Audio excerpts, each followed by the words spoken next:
niwumvira Imana inshingano zawe urazikomeza. Haleluya! Imana y'amahoro ibahe umugisha. Reka nsoreze ahangaha. Rero nakubwira ngo isubireho mwene data. Imana y'amahoro ibahe umugisha. Ngo nuko iteraniro ryose rivuga ijambo nakunze cyane, ngo riravuga riti amen. Bishatse kuvuga iki? Ubwo ni ukuvuga ngo niko bigombye iki. Icyo nicyo gitumye Imana ikwicaza aho wicaye. Icyo nicyo gitumye Imana ikubesha aho uri. Ni ukugira ngo ugire umumaro mu gihe nk'iki. Imana iragushaka kuba umuntu w'umumaro. Ntabwo Imana izagutakaza. Aho kugira iguhombe yaguhombya. Wakanga guhomba ikaguhombanya. Rero mu uwo mwanya ukiwurimo, ukimeze neza, ugifite icyo ufite, izera Imana kandi ukorera Imana. Ikikwicaza aho ngaho ni ukugira ngo ugire umumaro mu gihe nk'icyo. Ntabwo Imana itubuza gukora, ntabwo Imana itubuza inshingano. Niba uri kugikwa hejuru, ni ukugira ngo ubwirize abo muri kumwe kugikwa. Ahantu uri hose uhari kubera umugambi w'Imana, uhari kuko hari icyo Imana igushakaho. Ako kazi ufite ni uko Imana ihagushyize. Nushaka ubwira umuntu mu izina Yesu, icyo kiraba gihagije. Imana irashaka gukiranuka mu nshingano urimo, irashaka gukiranuka mu kazi urimo. Imana iragukeneye. Igitumye Imana ikwicaza aho ngaho ni ukugira ngo ugire umumaro mu gihe nk'iki ngiki. Ariko nutagenda uko Imana ishaka, iyo ntebe wicaye murayivamo, ako kazi urimo urakavamo, kubera ko Imana irambwiye ngo nkubwire ngo aho uri mu kazi kawe, ibyo uri gukora byose, genda uko Imana ishaka. Menya neza usobanukiwe n'ikikwicaje aho hantu wicaye. Uwo mwanya urimo umenye ko wabayemo abandi, ndetse uzanawuvamo hajyemo abandi. Rero rinda umwanya wicayemo, menya icyawukwicajemo. Ako kazi ufite menya icyawugushyizemo. Bibiliya tubwiye ngo izakonka umuriki umuntu wese udasohoza isezerano, icya mbere izamukura ku murimo we. Mu nzu ye bazazitera cyamunara, bazafata keredi inzu bayitere cyamunara. Wibaze ngo kubera iki ngo inzu bayitere cyamunara? Ntabwo wayikiranutsemo. Imana yayiguhaye wirangaraho. Uzibaza ko iki bagabanyije abakozi bakangabanya umwanya bakagombye kuba urimo, ntabwo wawukoresheje uko Imana igushaka. Imana yashaka gukiranuka mu kazi kawe. Imana yashaka gukiranuka mu byo yaguhaye. Imana yashaka gukiranuka mu buzima bwawe. Imana iragukeneye. Haleluya! Ndakubwira ngo aka kanya Imana yashaka gukiranuka. Bibiliya itubwira ngo iki? Iratubwira ngo utejejwe ntazigera abona umwami Imana. Aho ngaho wicaye rero igitumye uhicara ni ukugira ngo ugire umumaro mu gihe nk'iki ngiki. Moridekayi yabwira Esiteri ati genda utuvuganire ku mwami. Aravuga ati naho wavuga naho utavuga, nta kizabuza Abayuda gutabarwa, ariko wowe n'inzu ya so muzarimbuka. Esiteri nk'umuyudakazi wahamagawe n'Imana, yasobanukiwe n'iki mwicaje aho ngaho, asobanukirwa n'umumaro w'impamvu yicaye aho ngaho. Arangije ajya ibwami, basenza yitatu, aravuga ati nimumfashe gusenga ubundi nanjye njye imbere y'umwami. Ageze imbere y'umwami, itegeko ryategetswe rirahinduka. Yagombaga gufatungwa inkoni, bivuze ngo baho nubwo wabuze ubuzima, niwizere Imana aka kanya. Imana irakubwiye ngo baho, kubera ko Imana igufiteho umugambi. Tubahaye ikaze bene data bakunzi ba Minijuru TV. Ni nk'uko mubizi, uyu ni wa mwanya mwiza w'ijambo ry'Imana. Uyu mwanya rero turabakiriye mwese muri rusange, abari mu gihugu cy'u Rwanda, abari mu bihugu byo hanze, abari muri Afurika, abari i Burayi, abari muri Amerika, abari mu Faransa, mu Bwongereza n'ahandi. Turabashuhuje mu izina rya Yesu Kristo umwami wacu. Nk'uko dusanzwe tubizi rero, uyu ni wa mwanya mwiza wo kuganira ijambo ry'Imana. Ni wa mwanya twumva icyo Imana idushakaho n'icyo Imana idukeneyeho. Rero mbere y'uko mbaganiriza, reka tubahe dusenge. Turagushimiye Uwiteka Imana Nyiringabo, Imana yera kandi Imana ikiranuka, Imana ivuga bikaba, Imana itegeka bigakomera, Imana ihindura amateka abantu bagatangara. Iyi ni Minijuru TV. Imana Nyiringabo Data wa twese, ni wowe wemeye ko ibaho. Rero ndasenze kubw'abana bakurikiye iyi Minijuru TV, ababasha kuyikurikira, abakoze subscribe, abakora komanteri, abakora like, abo bakora notification. Ndabasengeye bose Data Nyiringabo mu izina rya Yesu Kristo umwami wacu. Rero nanjye ndisengeye uyu mwanya, mweretse uyu mwanya rero tugiye kuganira ku ijambo ryawe. Uyobogwe nawe, abe ari wowe ukoreramo, n'abe ari njye ugaragara, abe ari wowe ugaragara muri njye. Kandi ndasenze kugira ngo ubwoko bwawe bubashe kunyumva, bubashe kumva no kumvira, buzagira ibyiza byo mu gihugu. Ndagushimiye ko wumvishe kandi urabana natwe, ngaho twiyoborere ni mu izina rya Yesu Kristo, amen. Bavandimwe inshuti za Minijuru TV, ndabashuhuje mu izina ry'umwami wacu Yesu Kristo. Uyu munsi rero Imana yaduhaye amagambo y'ubwenge tugiye kuganiraho. Tugiye kuganira ku magambo y'ubwenge avuga ngo irinde utaza kubona inyatsi iturutse kuri wowe. Irinde utaza kubona inyatsi iturutse kuri wowe. Niho tugiye kuganira. Bibiliya rero hari icyo itubwiraho. Hari igihe tuba inyatsi, hari igihe tubona inyatsi bitewe n'imyitwarire yacu, bitewe n'uko twitwaye, bitewe n'ibyo twanyuzemo, bitewe n'aho tuvuka. Ariko inyatsi turaganiraho uyu munsi ni inyatsi ituruka ku kutumvira Imana cyangwa kwibagirwa icyo Imana yakuvuzeho, kwibagirwa icyo Imana yavuganye nawe. Imana ibwira Abisiraheli ababwira ngo nimumara kujya mu gahaga ntimuzibagirwe aho nabakuye, ntimuzibagirwe aho Imana yabakuye. Imana yabakuye mu gihugu cya Egiputa, hahandi hakomeye cyane mu nzu y'uburetwa, mwakoraga uburetwa bwa Farawo, ikabazana mu bihugu by'isezerano. Imana irababwira ngo rero nibarya bagahaga ntibazibagirwe. Aha rero tugiye kuganira ku ijambo ry'Imana. Turaganira ku mugabo bita Nehemiya ndetse n'abantu yari ayoboye, yari ahagarariye. Uyu Nehemiya Bibiliya itubwira ko Nehemiya yakoraga ibwami, noneho nyuma akaza kugira ihishurirwa cyangwa se ishyaka ry'umurimo w'Imana, agasaba kujya gusana inkike zari zarasenyutse. Mu kujya gusana rero yaje kwemererwa kujyayo. Amaze kwemererwa kujyayo ashaka abantu bajyana, ntabwo byababereye byiza cyane. Bagezeyo bahura n'imbogamizi zitandukanye, aho bahuye na Sanibalati na ba Tobiya na ba Geshemu. Babacaga intege mu rugendo, bakabaca intege mu murimo w'Imana, bo bakubaka bagasenya, bigera n'aho biteguye kubaka kandi bagwana. Ibyo rero barubatse, igihe kiragera baza kugera ku cyo Imana yabashakagaho, n'umugambi w'Imana yari yagambiye ku buzima bwabo urasohora. Bibiliya itubwira ngo Bibiliya rero itubwira ko nk'uko kubongera ko umugambi w'Imana, bamaze kubona ibyo Imana yabavuzeho, yabashatseho, yabakeneyeho, haje kubaho rero kwibagirwa kwa bamwe mu bari bafatanyije nabo mu Bisiraheli. Abari abakire bibagiwe abakene, bakajya bacika ku maguriro, bakajya babakoresha uburetwa. Imana rero ihagurutsa Nehemiya kugira ngo ababwire ko ibyo bari gukora atari byiza. Noneho niho tugiye gusoma rero muri Bibiliya, Nehemiya igice cya 5 haratubwira ngo abantu bitotombera uburetwa bw'Abayuda. Igice cya 5 muri Nehemiya, abantu bitotombera uburetwa bw'Abayuda. Abantu bitotombeye uburetwa bw'Abayuda kubera iki? Bitotombeye uburetwa bw'Abayuda kubera ko babaguraga, babakoreshaga imirimo y'uburetwa. Ni byinshi tugiye kubyumva mu ijambo ryayo, ubundi tuganireho. Ariko mu mutwe w'amagambo arakubwira ngo irinde utaza kubona inyatsi iturutse kuri wowe. Bukeye rubanda rw'Abayuda n'abagore babo, umurongo wa 1.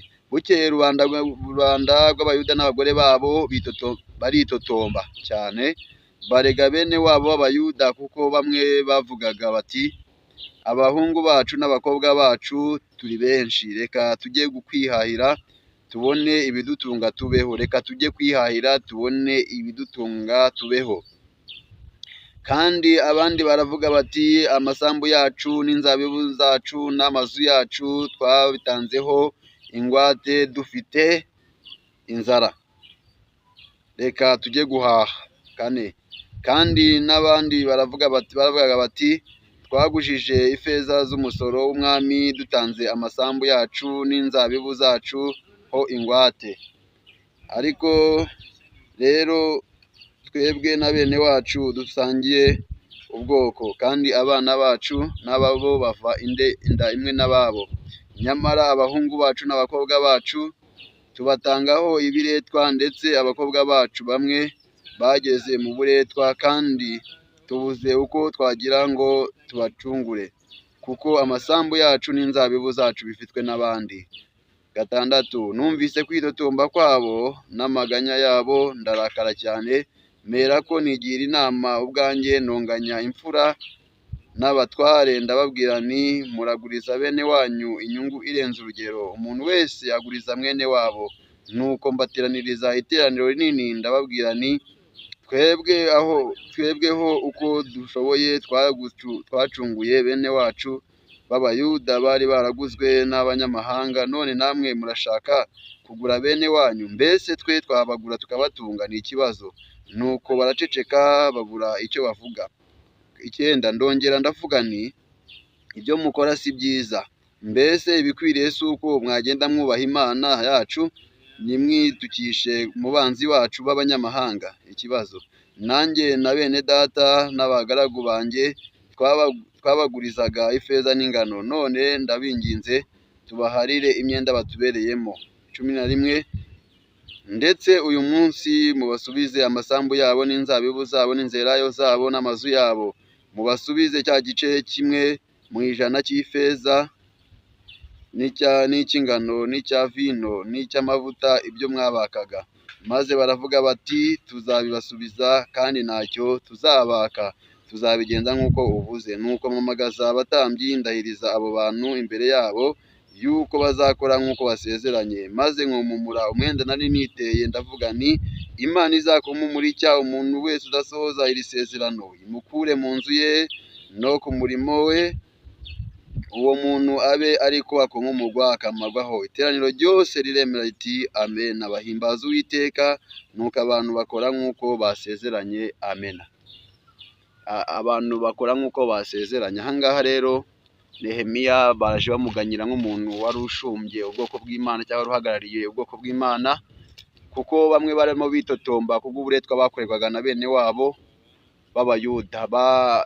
Bageze imbere baribagirwa Imana imaze kubagirira neza, bamaze kurya no guhaga bibagirwaho Imana yabakuye, bibagirwa bene wabo. Ugiye gufasha agafasha mwene wabo, ugize uwagira neza akagirira neza uwo baziranye cyangwa mwene wabo. Rero abandi badafite uko bashoboye bagiye bagurisha amasambu yabo n'amazu yabo nk'uko Bibiliya ibitubwiye, ndetse bagafata abana babo bakajya mu mirimo yo mu rugo, bakaba abakozi bo mu rugo, bakabajyanaho uburetwa kugira ngo bishyure amadeni bari barimo yose. Nuko rero barangije bukeye, Bibiliya yatubwiye ku murongo wa mbere ngo rubanda rw'Abayuda nuko ngo begera Nehemiya baramuganyira, bamubwira ibyababayeho, bamubwira uburyo barenganye, akarengane kabo. Bamaze kukamubwira rero, niko Bibiliya itubwira, bavuga uburyo ki batanze inzabibu zabo, bagatanga amazu yabo n'amasambu yabo bakabitangaho ingwate igihe bari bafite inzara. Bene data rero, inzara iraryana, inzara nimbi. Inzara nimbi cyane yatumye Abayuda batanga ibyabo ingwate, batanga amazu yabo, batanga amasambu yabo, kugeza n'aho batanze abana babo ngo bajye gukora akazi ko mu ngo kubera inzara. Kubera inzara rero bituma bakora ibyo byose. Noneho barangije avuga ngo kandi ngo abandi baravuga bati amasambu yacu n'inzabibu yacu twabitanzeho ingwate dufite inzara, ngo reka rero tujye guhaha. Hano bagiye gusuhuka cyangwa kujya guhaha, ariko mbere y'uko bajyaho bibuka ko Imana yabahamagariye umuntu, bibuka ko Imana yabashyiriyeho umushumba ari we Nehemiya. Bibiliya itubwira ngo Bibiliya ngo kandi ngo n'abandi baravugaga bati ngo twagujije ifeza z'umusoro dutanze amasambu yacu ingwate. Hano gutanga umusoro kugira babone umusoro bajya kuguza, noneho wamuguriza amafaranga y'umusoro akaguha isambu yiwe ingwate kugira ngo natayishyura uzayigumane. Bibiliya rero akomeza ikatubwira ngo ariko rero twebwe na bene wacu dusangiye ubwoko. Badekarara ko nubwo bari kubaguzaho, nubwo bari kubakoloneza, nubwo bari kubakoresha, basangiye ubwoko. Bose ni ubwoko bw'Imana, bose ni abantu bahawe isezerano ry'uko baje mu gihugu kandi bazagirirwa neza. Rero Bibiliya irakomeza atubwira, bageze ku murongo wa 5, Bibiliya ikomeza kutubwira ngo batanzeho ngo we n'abo batanze basangiye ubwoko, batanze abana babo, ngo ndetse ngo n'abana babo bavinda imwe, ngo ariko ngo bari abatwaye bagiye kubagira abakozi bo mu ngo, babakuye mu mashuri, babujije inshingano bakwiye gukora. Aho ngaho ndashimira leta y'u Rwanda yashishikarije abantu ko umwana uri munsi y'imyaka 18 agomba kujya kwiga, adakwiye gukora akazi ko mu rugo. Ahangaha rero bo babakoreshaga imirimo y'uburetwa, bakabajyana mu mirimo yo mu ngo aho kugira bige, kandi ababo bakiga, abandi bakabakorera mu ngo. Rero ibi bituma Nehemiya ahaguruka n'umubabaro mwinshi n'agahinda kenshi. Umurongo wa 6 atubwira ngo nuko numvise kwitotomba kwabo. Haleluya! Imana yumvishe kwitotomba kwabo. Ngo Bibiliya iratubwira ngo Nehemiya amaze kumva kwitotomba kw'Abayuda, kwitotomba kw'abo Bayuda b'abakene baje kuganya, baje kuregera Nehemiya bagenzi babo. Nehemiya amaze kumva kwitotomba kwabo, icyo yakoze ni iki? Ngo yahereye ko ngo yigira inama ubwe. Mbere na mbere yabanje kwigira inama nk'umuntu uyoboye abandi. Ngarangije kwigira inama atonganya imfura, atonganya ngo n'abatware. Reka mbabwire bene data, iyo tuvuga imfura, imfura ni abakire, abavuga rikijyana, abo nibo bita imfura.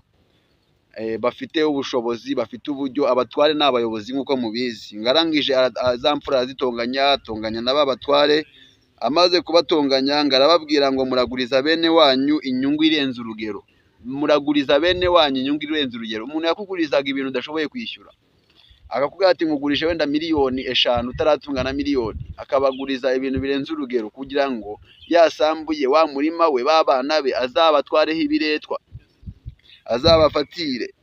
Bibiliya itubwira ngo iki, ngo nuko amaze kubatoranganya ahita bateraniriza ngo iteraniro rinini cyane, arabakusanya, bahita bapanga iteraniro kugira ngo hahise haba inama y'igitaraganya, kubera amarira y'ubwoko bw'Imana bwari bwarijijwe nuko buri gutotezwa, bwari bwarijijwe nuko hari buri gucikanwa ku iguriro. Arangije ateranya inama, amaze guteranya inama ngo nuko yari amaze gutonganya abatware ndetse n'iki, Bibiliya yatubwiye ngo n'abakuru. Amaze kubatonganya bateranya inama kugira ngo bajye inama barebe igikwiye nuko iki kibazo cyari cyavutse cyakemuka. Ubwoko bw'Imana bwari bufite ikibazo kandi cyagombaga gukemuka, ari uko Nehemiya ateranyije inama nk'umuvugizi, nk'umuntu uhagarariye mu cyuho, nk'umuntu Imana ishyize haye ubutware, haye ububasha. Hano Nehemiya yarahagarariye Imana mwa kino gihe. Abayuda ikibazo bagiraga cyose bagituraga Nehemiya, niwe bashaka gufata umwanzuro wa nyuma, niwe bashaka kubagira yakamenya amakuru n'icyo bakeneye. Ahangaha rero arangije ku murongo wa 8, Bibiliya yatubwira ngo nuko ngamaze guteranya iteraniro rinini, ngo ahita ngabwira, arababwira ati twebwe ubwo dushoboye twatanze, twacunguye bene wacu b'Abayuda, namwe murashaka kugura bene wanyu. Yivuga ati twebwe uko dushoboye twacunguye bene wacu b'Abayuda. Mwibuke ko ahangaha avuze ngo bacunguye bene wabo. Nehemiya mu bunyage yari afite akazi, yari afite inshingano, arangije yirengagiza za nshingano, asaba umwami, asaba uwo yakorera kujya kumuha uburenganzira bujya gusana inkike, bujya gusana iwabo. Ntabwo Nehemiya yigeze agenda wenyine, yasabye uburenganzira no kujyana n'Abayuda. Arangije arabacungura kuko bari mu buretwa, ntacyo bari bafite. Niwe wabatungaga, niwe wabitagaho, buri muntu icyo akeneye yagihabwaga, baramuherezaga. Nehemiya rero na bagenzi be n'abagaragu be bita kuri bene wabo, bituma Abayuda babasha kubaka, babasha gusana inkike, babasha kugira imitungo, babasha kugira amahoro. Ariko barahindukiye bagiye gukoneza bene wabo. Bibiliya tubwira ku murongo wa 9 ngo ndongera ndavuga nti ibyo mukora si byiza, mbese ibikwiriye si uko mwagenda mwubaha Imana yacu, nimwitukishe mu banzi banyu b'abanyamahanga. Ababaza ikibazo, ibikwiriye si uko twagenda twubaha Imana yacu? Imana irashaka ko ugenda uyubaha. Imana ikunda abantu bayubaha, ntago Imana ikunda abantu bayitukisha mu banyamahanga, mu banzi b'Imana. Imana ishaka abantu bayubaha, irashaka ko mwubahisha Imana. Ntago Imana ishaka ko duhangana, ntago Imana ishaka ko twirirwa duterana amagambo, ahubwo icyo ishaka, irashaka ko tuyubahisha.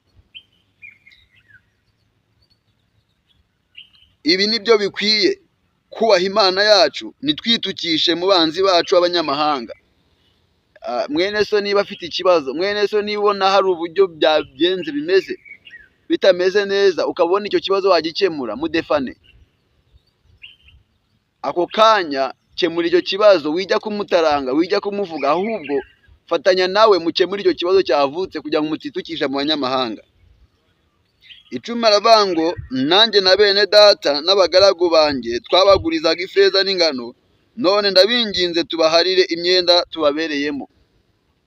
Bibiliya yatubwiye ngo Nehemiya aravuga ati ngewe ubwanjye n'abagaragu banjye na bene wacu twabagurizaga ifeza, ariko mwebwe mwese ndabinginze mureke duharire imyenda batubereyemo. Ntabwo bashobora kuyishyura, ntabwo ikibazo barimo bakivamo tutabigizemo uruhare.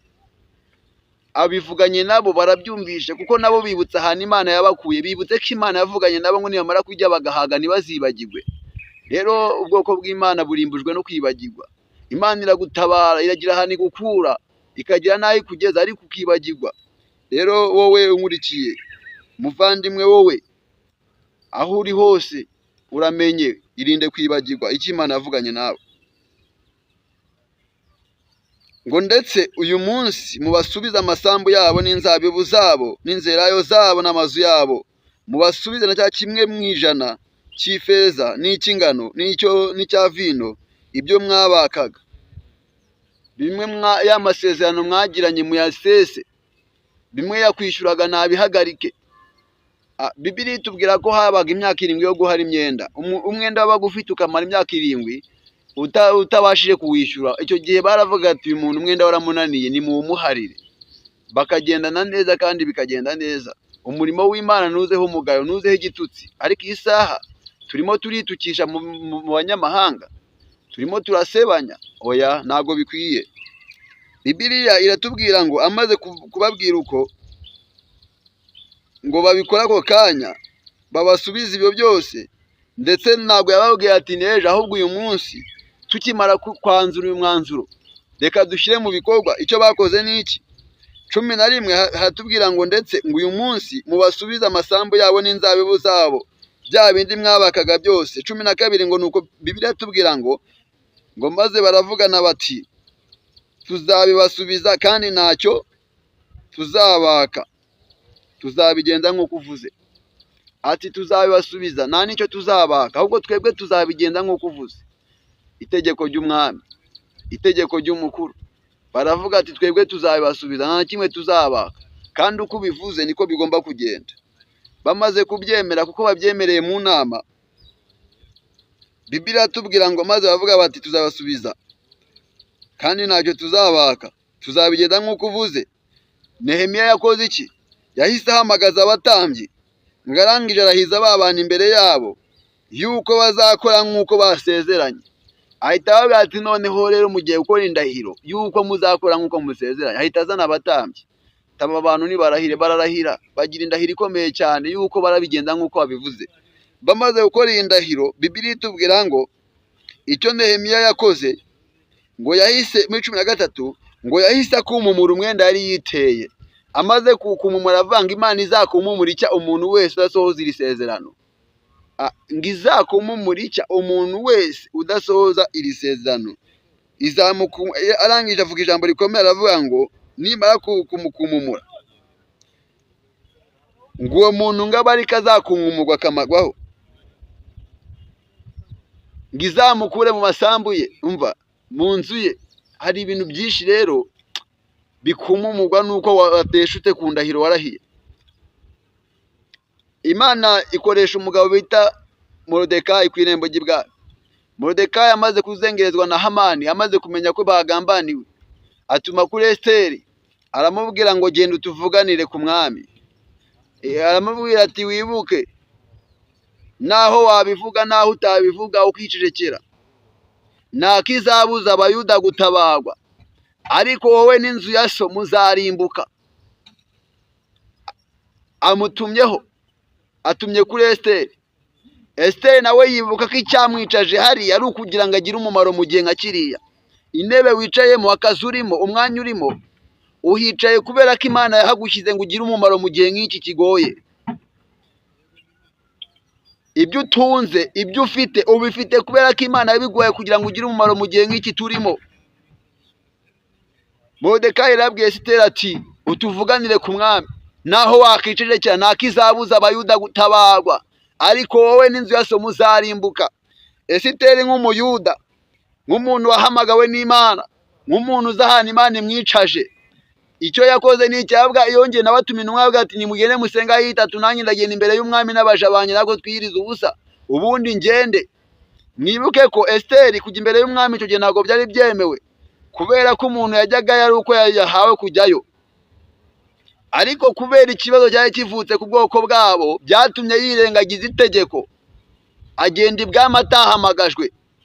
Amaze kugerayo kubera isengesho, nuko Imana ifiteho umugambi wayo ku bayuda, agezeyo umwami amutunga inkoni, bivuze ngo akira ubuzima, ntabwo wari uwo kubaho ariko baho. Amaze gutunga inkoni, ibintu bigenda neza, ahita ahamagaza ibyabaye murabizi, biza kuzarangira abayuda batabawe. Icyo nshatse kuvuga ni iki? Nuko aho wicaye, umwanya urimo, icyicaro wicayemo, ntabwo uhari kubera wowe, uhari kubera umugambi w'Imana, uhari kubera inyungu z'Imana. Niba ushaka ko Imana ikugirira neza, shyira inyungu z'Imana imbere, izawe zizazira mu z'Imana. Noneho ahise avuga ngo Imana izakumumurikira umuntu wese udasohoza isezerano. None Bibiliya itubwiye ngo iki? Nimara kumukumumura ngo imukure mu nzu ye no ku murimo we, umuntu abe areka kumumwuga akamagwaho. Ngo izamukura mu nzu ye imukure ku murimo we, n'akazi arakabura. Iyo Imana ikwicaje mu ntebe ukitwara nabi, ya ntebe urayinyagwa ikajya mu ndi. Wubashye Imana. Intebe wicayemo irinde, ubaha Imana, genda uko Imana igushaka. Icyo Imana igushakaho bari cyo ukora, kuko nutagikora urayinyagwa. Hari umuntu Imana iri gutegura uraza kuyicaraho. Ba maso usenge, menya ko Imana ikigushaka irashaka ko aho uri uba wejejwe, aho uri wuzuza inshingano z'Imana. Icyatumye Imana igushyira muri uwo mwanya urimo ni ukugira ngo uvuge ubutumwa aho hantu. Njyewe Samweli sinzaza mu nteko ngo mbwirizeyo, ariko niba Imana yagushyize mu nteko uri umukozi wayo, ihagushyize kugira ngo uvuge ubutumwa, uko ari wowe uri kuri rev imwe n'abo ngabo. Icyo Imana ihagushyiriye ni ukugira ngo ubwirizeyo, ni ukugira ngo abantu mwicaranye ubabwire Yesu, ubabwire ukuntu Yesu agira neza, ni ukugira ngo ugire umumaro mu gihe nk'iki ngiki. Icyo nicyo gitumye Imana ikwicaza aho wicaye, icyo nicyo gitumye Imana ikubesha aho uri, ni ukugira ngo ugire umumaro mu gihe nk'iki. Imana iragushaka kuba umuntu w'umumaro, ntabwo Imana izagutakaza. Aho kugira iguhombe yaguhombya, wakanga guhomba ikaguhombanya. Rero mu uwo mwanya ukiwurimo, ukimeze neza, ugifite icyo ufite, izera Imana kandi ukorera Imana. Ikikwicaza aho ngaho ni ukugira ngo ugire umumaro mu gihe nk'icyo. Ntabwo Imana itubuza gukora, ntabwo Imana itubuza inshingano. Niba uri kugikwa hejuru, ni ukugira ngo ubwirize abo muri kumwe kugikwa. Ahantu uri hose uhari kubera umugambi w'Imana, uhari kuko hari icyo Imana igushakaho. Ako kazi ufite ni uko Imana ihagushyize. Nushaka ubwira umuntu mu izina Yesu, icyo kiraba gihagije. Imana irashaka gukiranuka mu nshingano urimo, irashaka gukiranuka mu kazi urimo. Imana iragukeneye. Igitumye Imana ikwicaza aho ngaho ni ukugira ngo ugire umumaro muri mu gihe nk'iki ngiki. Ariko nutagenda uko Imana ishaka, iyo ntebe wicayemo urayivamo, ako kazi urimo urakavamo, kubera ko Imana irambwiye ngo nkubwire ngo aho uri mu kazi kawe, ibyo uri gukora byose, genda uko Imana ishaka. Menya neza usobanukiwe n'ikikwicaje aho hantu wicaye. Uwo mwanya urimo umenye ko wabayemo abandi, ndetse uzanavamo hajyemo abandi. Rero rinda umwanya wicayemo, menya icyawukwicajemo. Ako kazi ufite menya icyawugushyizemo. Bibiliya tubwiye ngo izakumumurikira umuntu wese udasohoza isezerano. Icya mbere izamukura ku murimo we, mu nzu ye bazaziteza cyamunara. Uzafata keredi inzu bayiteze cyamunara. Wibaze ngo kubera iki ngo inzu bayiteze cyamunara? Ntabwo wayikiranutsemo. Imana yarayiguhaye wirangaraho. Uzibaza ko iki bagabanyije abakozi bakangabanya umwanya bakagombye kuba urimo, ntabwo wawukoresheje uko Imana igushaka. Imana ishaka gukiranuka mu kazi kawe, Imana ishaka gukiranuka mu byo yaguhaye, Imana ishaka gukiranuka mu buzima bwawe. Imana iragukeneye. Haleluya! Ndakubwira ngo aka kanya Imana ishaka gukiranuka. Bibiliya itubwira ngo iki? Iratubwira ngo utejejwe ntazigera abona umwami Imana. Aho ngaho wicaye rero igitumye uhicara ni ukugira ngo ugire umumaro mu gihe nk'iki ngiki. Moridekayi yabwira Esiteri ati genda utuvuganire ku mwami. Aravuga ati naho wavuga naho utavuga, nta kizabuza Abayuda gutabarwa, ariko wowe n'inzu ya so muzarimbuka.